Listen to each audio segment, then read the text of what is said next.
May be आपल्या life time मध्ये आतापर्यंतच्या खूप वेळेस तुम्ही असं ऐकलं असेल, संगतीचा परिणाम आहे, चांगल्या वेवलेंथची माणसं एकत्र आलेत, आपल्या वेवलेंथ जुळल्या आहेत, अशा खूप साऱ्या गोष्टी एकत्र पद्धतीने आपण बघितल्या की त्याचा परिणाम आपल्यावर होतो. नेमकं होतं काय की एखाद्या व्यक्तीच्या व्यक्तिमत्वामध्ये वेवलेंथ जो शब्द आपण नॉर्मली वापरतो त्याला हे इलेक्ट्रोमॅग्नेटिक फील्ड असं नाव नॉर्मली देतात. म्हणजे भौतिकशास्त्र, फिजिक्सचे जे शास्त्रज्ञ आहेत त्यांच्या संदर्भाने जर बघितलं तर व्यक्तीच्या आसपास जे ऑरा आपण ज्याला म्हणतो, आभा मंडळ म्हणतो, त्याचा परिणाम दुसऱ्या व्यक्तीवर होत असतो. आणि अशाच पद्धतीने मुलं इन्फ्लुएन्स होतात. त्यामुळे पालकांनी जर चांगल्या गोष्टी मुलांना इमिटेशनसाठी दिल्या तर नक्कीच त्याचा परिणाम व्यक्तीच्या त्या मुलाच्या व्यक्तिमत्वावरती जास्त चांगला होईल. नेक्स्ट. मग एकूणच 3-4 घटक मुलाच्या व्यक्तिमत्वावर परिणाम जास्त प्रभावशाली करतात. एक आहे त्याची कंप्लीट हेल्थ किंवा कंप्लीट पर्सनॅलिटी. आपण जर बघितलं तर एक आहे सोसायटी, स्कूल, एक्सपर्ट, पेरेंट्स आणि न्यूट्रिशन. काही घटक लाईक पेरेंट्स, जे सगळे तुम्हाला आपण अवगत झालो आहोत की पेरेंट्सचा किती इम्पॉर्टन्स आहे. स्कूल एक पार्ट आहे जो त्यांच्या व्यक्तिमत्वामध्ये महत्वाचा बदल घडवून आणतो.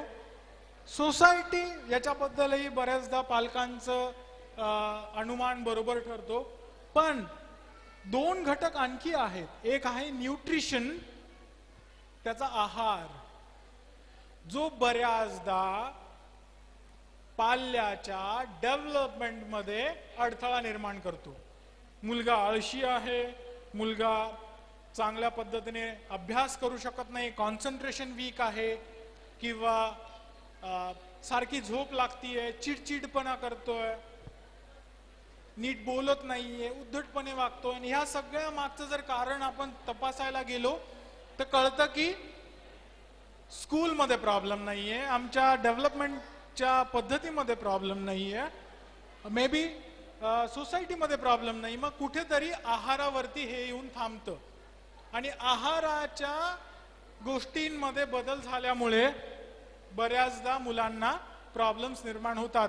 आणि म्हणून न्यूट्रिशनकडे लक्ष देणं, त्यातली त्यात मिनरल्स आणि विटॅमिन्स जे बऱ्याचदा कमी पडतात त्याच्याकडे लक्ष दिलं तर मुलांच्या आपोआपच बऱ्याचशा समस्या सोडवल्या जातात. नेक्स्ट. आपण थोडंसं इंटरॅक्टिव्ह सेशन करूयात. हे बऱ्याचदा पाल्यांमध्ये समस्या निर्माण होतात कॉन्सन्ट्रेशनच्या संदर्भाने. मला तुमच्याकडनं काही प्रश्न अपेक्षित आहे. मला असं वाटतं की अर्धा तास सेशन बाकी आहे आणि आपण ते इंटरॅक्टिव्ह करावं. तर तुमच्याकडनं जर प्रश्न आलेत तर मी जास्त चांगल्या पद्धतीने आणखी सांगू शकेन. तुम्ही सगळे आहात माझ्या बरोबर? तुम्हाला काही प्रश्न विचारायचे आहेत आता इथे की मी कंटिन्यू करू?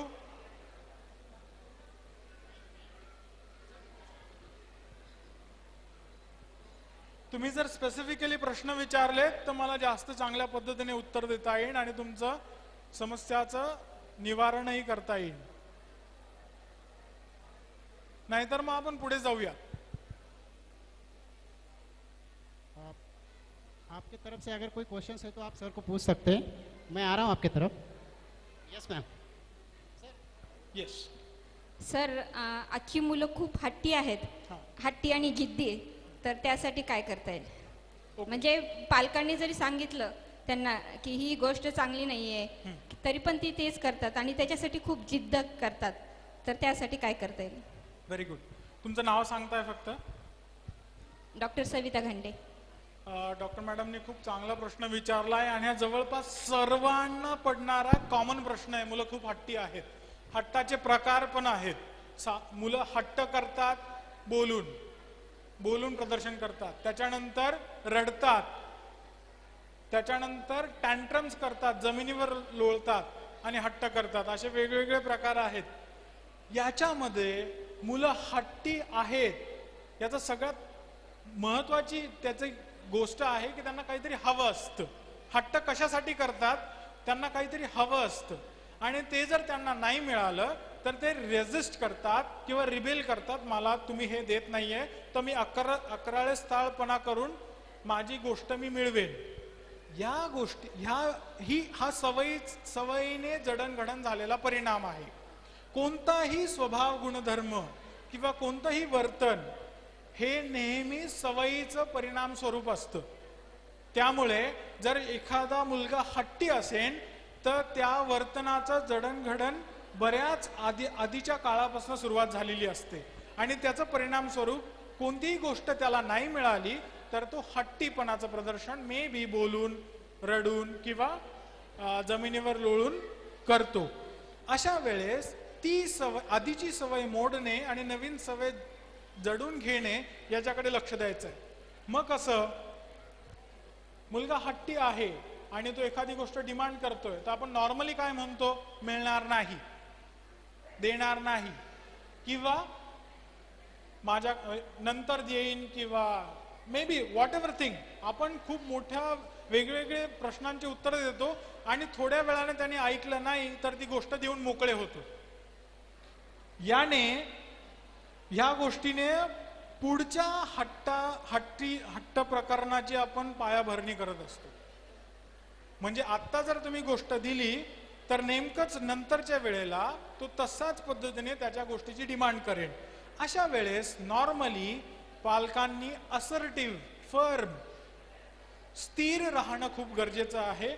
त्यांच्या बोलण्यामध्ये निगेटिव्हिटी म्हणजे नाही देणार, मिळणार नाही, हे आपल्याकडे नाही आहे, हे बाजारात उपलब्ध नाही आहे, नाही या शब्दाचा उपयोग करायचा नाही.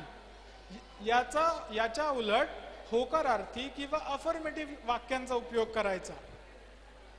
आता हे कसं मी तुम्हाला सांगतो. दुसरं आहे की फर्म राहायचं, आवाजाचा चढ उतार, टोन खूप रागवण्याच्या स्वरूपाचा आवाज करायचा नाही आणि खूप मलूलही राहायचं नाही. फर्म राहायचं की तुला हे मिळणार किंवा मिळणार नाही याच्याबद्दलचं जे स्टेटमेंट आहे ते एकदम फर्मली पाल्यासमोर मांडायचं. नेमकं होतं काय की आपल्या बोलण्यामध्ये निगेशन येतं आणि निगेशन आल्यावर ओरडणं येतं. याचं फ्रिक्शन जेवढं वाढेल तेवढं त्या पाल्याचा हट्ट आणखी वाढत जातो. हा नॉर्मली अनुभव सगळ्यांना येत असतो. सो आवाजामध्ये स्थित्यंतर करायचं नाही. स्थिर, फर्म, निगेशन जरी असेल म्हणजे तुम्ही नाही जरी म्हणत असाल तरी आवाज खूप वाढू द्यायचा नाहीये. आणि हे कन्सिस्टंटली पाल्याच्या डिमांडला इल्ड न होता म्हणजे त्याच्या डिमांडला बळी न पडता कन्सिस्टंटली तुम्ही जर हा प्रयोग 5-6 वेळेस सक्सेसफुली केला तर ती सवय एलिमिनेट होत जाते.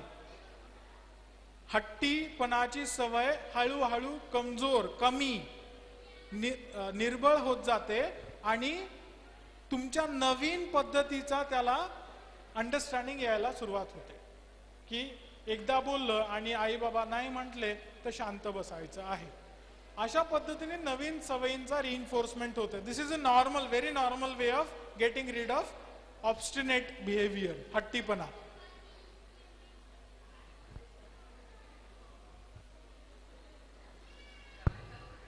हॅलो, मी प्रकाश कोथळे.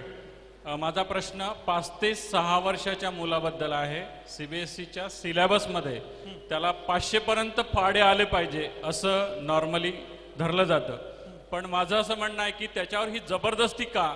वर्गामध्ये त्याला त्याच्या मताप्रमाणे शिकू दिलं पाहिजे की नाही या प्रश्नाचं उत्तर मला पाहिजे. हा जरा रिफॉर्म्स तयार करणं किंवा करिक्युलम तयार करण्याशी जास्त संबंध आहे या प्रश्नाशी. पण जर एक सायकोलॉजिस्ट किंवा चाइल्ड काउन्सिलरच्या संदर्भाने जर मला विचारलं तुम्ही तर एक नक्कीच आहे की त्याला फ्रीडम ऑफ लर्निंग हे जास्त महत्वाचं आहे. डिसिप्लिन लावणं म्हणजे नुसतं मारणं किंवा मोठ्याने ओरडून डिसिप्लिन, यानेच डिसिप्लिन लावता येतं असं नाहीये. प्रेमाने सुद्धा डिसिप्लिन लावता येतं आणि जी गरज आहे ती ओळखली पाहिजे. 500 पर्यंत पाढे रिसाईट करणं, लक्षात ठेवणं ही मे बी करिक्युलम मध्ये एक गोष्ट आहे किंवा करिक्युलम डेव्हलप करणाऱ्यांनी ती गोष्ट त्याच्यामध्ये इम्बाईब केली. दॅट नेसेसरीली डज नॉट मीन की त्या 7 वर्षाच्या किंवा 6 वर्षाच्या मुलाला 500 पर्यंत पाढे यायलाच पाहिजे. किंबहुना असं असतं की ह्या प्रेसिंग नीड्समुळे मुलांचं मानसिक दौर्बल्य निर्माण होण्याची शक्यता होती. आणि तो जो प्रेशर पॉइंट्स आहेत, नॉट नेसेसरीली की ते सगळ्याच मुलांना येईनही. पाढे हा गणिती किंवा मेमरीशी रिलेटेड जास्त टेक्निक आहे आणि त्याचा बेस आहे तो मॅथमॅटिकल बेस आहे. एखादा मुलगा लँग्वेजमध्ये एक्सलंट असू शकतो, तर त्याच्या संदर्भाने ती गोष्ट विपरीत ठरते. Okay sir, we have next question. Sir, बरीच मुलं खूप भित्री असतात, तर मुलांची भीती कशी घालवायची आणि त्यांच्यामध्ये आत्मविश्वास कसा वाढवायचा? Very good. हा पण एक खूप महत्त्वाचा प्रश्न आहे की भीती कशी घालवायची. लहान मुलं अंधाराला घाबरतात, एकटं राहायला घाबरतात, कुणी व्यक्ती बरोबर नसेन तर पटकन रिॲक्टिव्ह होतात आणि छोट्या छोट्या आणखी काही गोष्टींना घाबरत असतात. भीती ही आणखी जसं मी सांगितलं वर्तनाचा परिणाम आहे की भीती जडली तर तशी ती घालवता यायला पाहिजे. याला पॉझिटिव्ह रिइन्फोर्समेंट किंवा सायकोलॉजीमध्ये याला एक शब्द म्हटलेला आहे, सिस्टमॅटिक डिसेन्सिटायझेशन. सिस्टमॅटिक डिसेन्सिटायझेशन म्हणजे एक विशिष्ट पद्धतीने सिस्टमॅटिकली ज्या गोष्टीची भीती त्या पाल्याला वाटते आहे त्या गोष्टीची भीती हळूहळू सिस्टमॅटिकली कमी करत जायचं. मी एक उदाहरण देऊन हे स्पष्ट करेन तुम्हाला. सपोज अंधाराची भीती वाटते पाल्याला, ओके, आणि तो अंधारात जायला घाबरतोय. एका पालकाने म्हणजे आईने किंवा वडिलांनी एक थोडासा वेळ त्याच्यासाठी काढायचा आहे. संध्याकाळी किंवा अंधार पडल्यानंतर पालकांनी त्याच्या बरोबर एकटेपणाने अंधारामध्ये जायचं, ओके, आणि त्याच्याशी बोलायचं. हा अंधार आहे, हे मे बी एक्सप्लेनेशन जे नॉर्मल रॅशनल एक्सप्लेनेशन असतं की दिवसाच्या विपरीत अंधार असतो, उजेडाच्या विपरीत अंधार असतो आणि ते नॉर्मल आहे. अशी एक्सरसाइज तुम्हाला बरोबर घेऊन जाताना 2-3 वेळेस करायची आहे.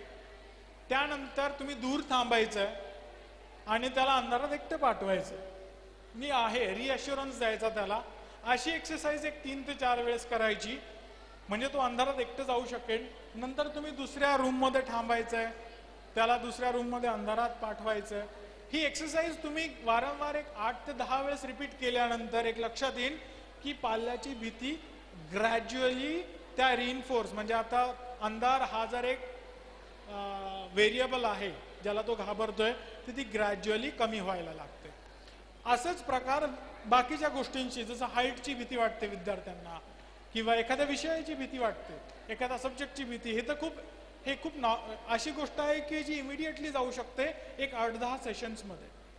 Okay sir. Satisfied? Hello sir, Mayur Kale 4th मध्ये आहे. मयूर काळे 4th मध्ये आहे. त्याने इंग्लिश वाचवतंय पण त्यांना मिनिंग समजत नाही. इंग्लिश वाचवतं, मिनिंग समजत नाही. मिनिंग समजत नाही.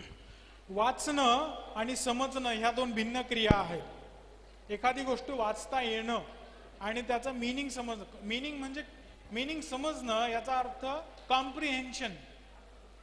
वाचता येणं ही रीडिंग स्किल आहे आणि त्याची समज म्हणजे कॉम्प्रिहेन्शन, ह्या 2 भिन्न गोष्टी आहेत. तर त्या मीनिंग समजवण्यामागे जी कॉम्प्रिहेन्शनची ॲबिलिटी ती वाढवणं गरजेचं आहे. म्हणजेच काय करावं लागेल, त्याची जी व्याप्ती आहे इन्फॉर्मेशनची, डाटा आपण जो नॉर्मली इन्फॉर्मेशन मुलांना शेअर करतो वेगवेगळ्या गोष्टींच्या संदर्भात, ती व्याप्ती वाढवावी लागेल. आणि कन्सेप्ट जे असतात, छोटे छोटे कन्सेप्ट, हे उदाहरणाच्या लिंक मेमरीने असेल, दुसऱ्या गोष्टीचं ॲनॉलॉजीचं उदाहरण देऊन असेल, साम्य गोष्टीचं, असं करून त्यांना ते हळूहळू ॲबिलिटी वाढवावी लागते. हा एक उपक्रम आहे. मी छोटा उपक्रम तुम्हाला सांगेन. बऱ्याचदा हे क्लिनिकल सेटिंगमध्ये म्हणजे एखाद्या काउन्सिलरकडे जाऊन करावं लागतं. बऱ्याचदा हे पालकांना ती टेक्निक जर शिकवली तर पालक त्याला बरोबर त्याची जडणघडण करू शकतो. पण रीडिंग स्किल आणि कॉम्प्रिहेन्शन ह्या 2 भिन्न गोष्टी आहे. एक कमी असू शकतं, एक जास्त असू शकतं. ठीक आहे.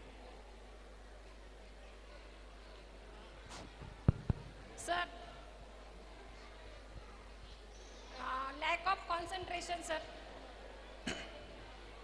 कॉन्सन्ट्रेशन वीक असणं ही जवळपास सगळ्या पालकांची प्रॉब्लेम आहे.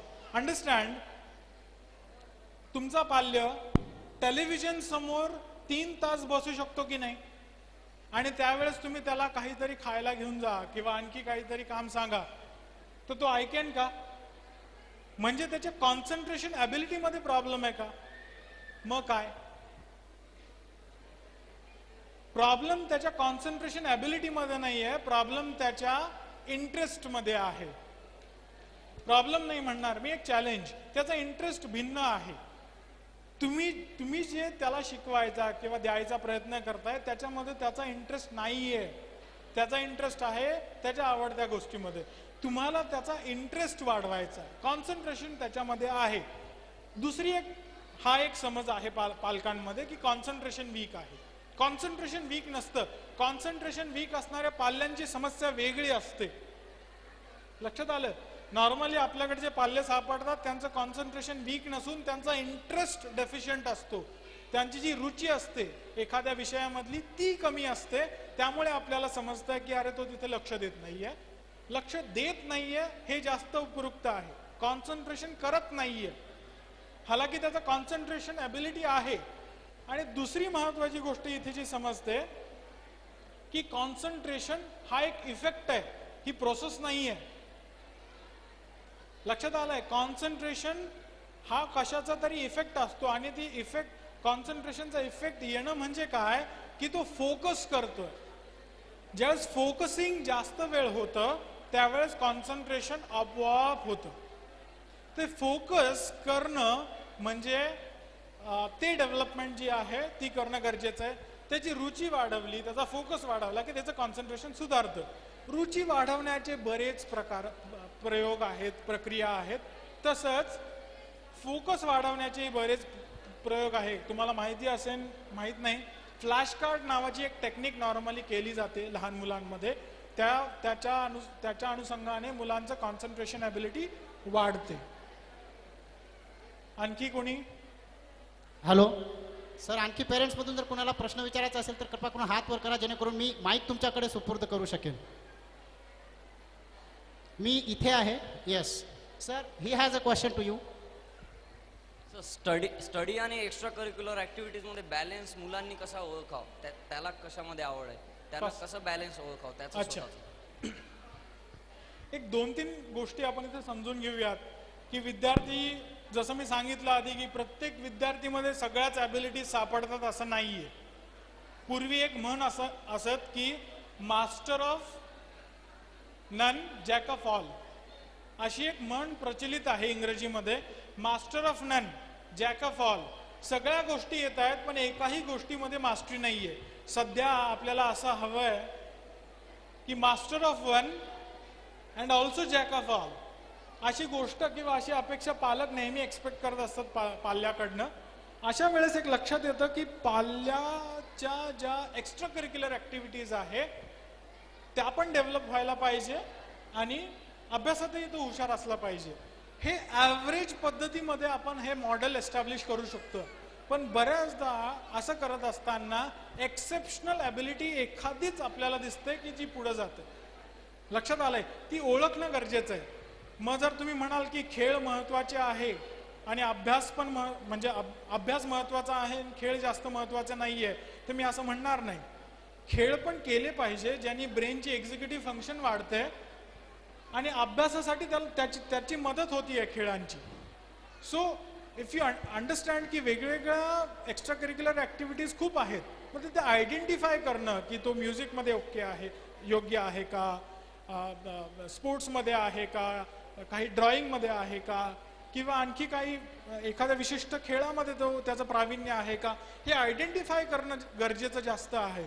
आपण असं नाही म्हणू शकत, जसं उदाहरणार्थ नॅशनल सायन्स ऑलिम्पियड किंवा नॅशनल सायबर ऑलिम्पियड किंवा तत्सम कॉम्पिटेटिव्ह एक्झामिनेशन्स आपल्याला खूप दिसतात आणि माझा विद्यार्थी फक्त एकाच ऑलिम्पियडमध्ये जातोय, बाकीच्या ऑलिम्पियडमध्ये त्याला बसू देत नाही किंवा तिथे त्याला एलिजिबलही करून घेत नाही, तर याचं कुठपर्यंत आपण प्रमाण देऊ शकू?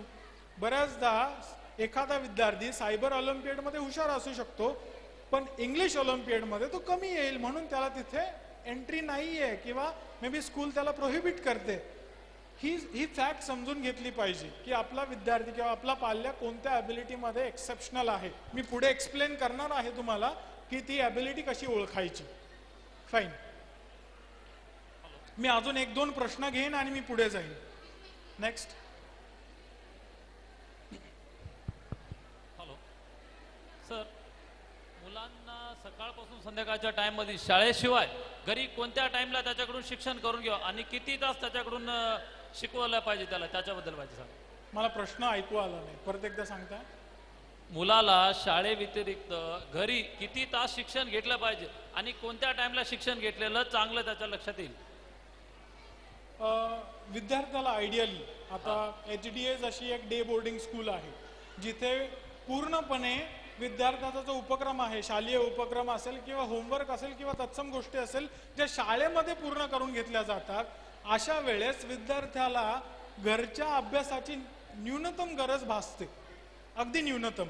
ज्यावेळेस विद्यार्थी राऊंड द क्लॉक 6 पासून आय गेस संध्याकाळी 6 पर्यंत ज्या स्कूलमध्ये असतो त्यावेळेस त्याला अभ्यासाची न्यूनतम गरज भासते. पण असं नाहीये की आपल्याला आयडेंटिफाय करणं गरजेचं आहे की स्कूल एवढी मेहनत घेते आहे विद्यार्थ्यावरती तरी पण कुठेतरी लॅक्युनाज एस्टॅब्लिश म्हणजे काहीतरी मागे राहत आहे. तर पालकांनी त्याच्यावर जी न्यूनतम बेसलाईन जी आहे एक अभ्यास करण्याची गरज ती तिथे भासते. बऱ्याचदा असं होतं काही शाळांमध्ये हा उपक्रम नाहीये. मग शाळा 4 तास 5 तास 6 तास फंक्शन करतात आणि विद्यार्थी बाकीच्या वेळेला शिकवण्यांकडे जातो किंवा घरी अभ्यास केला जातो. त्यावेळेस त्यांना 4 ते 4.5 तास शिकवण्या आणि अभ्यास मिळून एवढे व्यथित करावं लागतात बाहेरच्या गोष्टींमध्ये. अशा वेळेस तो बॅलन्स जो आहे 6 तास शाळा आणि 4 तास बाहेरच्या शिकवण्या आणि अभ्यास, एक्झॅक्टली तो बॅलन्स SDA मध्ये एस्टॅब्लिश केलेला आहे. 12 तासाच्या ह्या करिक्युलम मध्ये खेळ आणि अभ्यासाच्या संदर्भाने. पण तुम्ही मला विचाराल आयडियली तर 1 तास सेल्फ स्टडी सकाळी आणि 1 तास सेल्फ स्टडी संध्याकाळी हा खूप आयडियल मेथड आहे लॉंग टर्म मध्ये. अगदीच एक्झाम जवळ आली आणि 1 तास अभ्यास तो शक्य नाहीये. पण मग 6 महिने तुम्ही पूर्ण सेमिस्टर भर 1 तास संध्याकाळी 1 तास संध्याकाळी सेल्फ स्टडी करतायत. That is a very good thing. Consistently it will yield result. याचा परिणाम तुम्हाला सेमिस्टर एक्झामिनेशन्स मध्ये दिसतो. तर मला एक प्रश्न विचारायचा आहे.